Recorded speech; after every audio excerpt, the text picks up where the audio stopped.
Jim Trotter, my guest. All right, Jim, I want to get into the details of Russell Wilson and his situation. But before we break that thing down, what do you make of the dynamic right now between the quarterback and the franchise?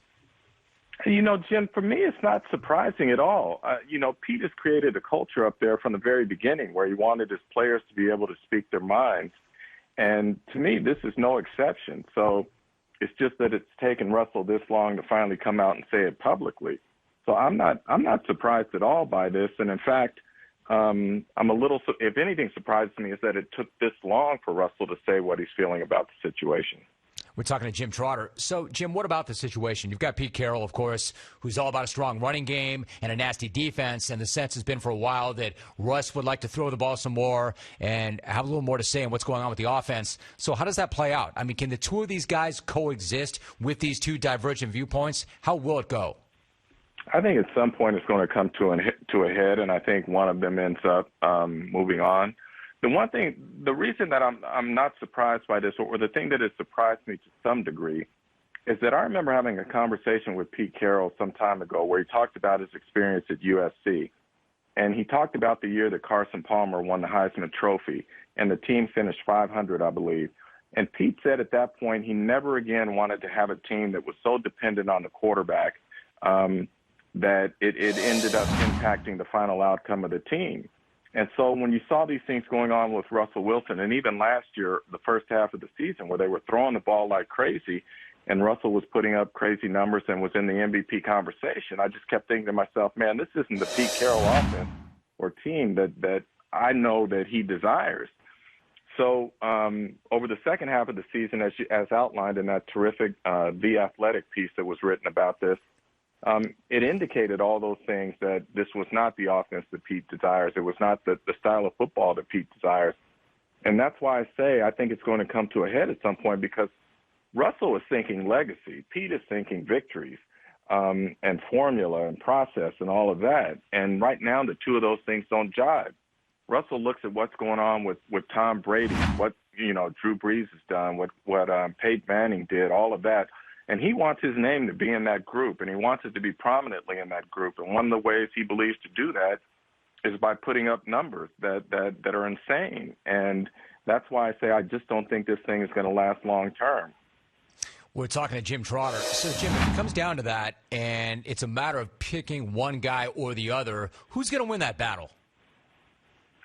That's an interesting question. Look, we all know it's a quarterback-driven league, but Pete has taken teams to 2 Super Bowls. And what kind of cachet does that give him there?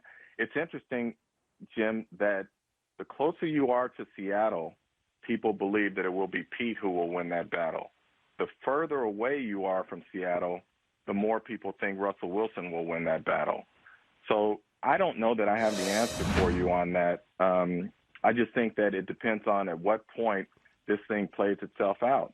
I do know, or I do believe, I should say, that if Seattle is able to come up with another quarterback that it believes it can win with, then I would say that Pete wins that. If the franchise can't come up with another quarterback, then the odds would have to shift towards Russell. We're talking to Jim Trotter. Jim, last summer you did a piece for NFL.com where you spoke to a player at each position, and you asked them the 3 most important qualities of a successful NFL head coach.